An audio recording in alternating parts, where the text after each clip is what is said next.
In this video, I'll be showing you how to fix Discord screen share error 2012. It's a very simple method, so if you find this video helpful, be sure to drop a like and subscribe.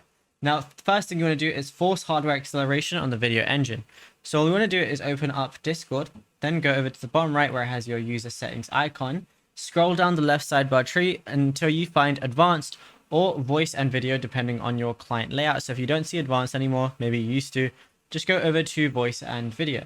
Now what we're going to do is locate hardware acceleration. So I'm just going to scroll down until I find it. But then once you go ahead and find hardware acceleration, you just want to go ahead and turn it off because that's going to be exactly what you want to be doing. And if I want to go ahead and show diagnostic settings, I could do that as well. If you want to go ahead and look even further.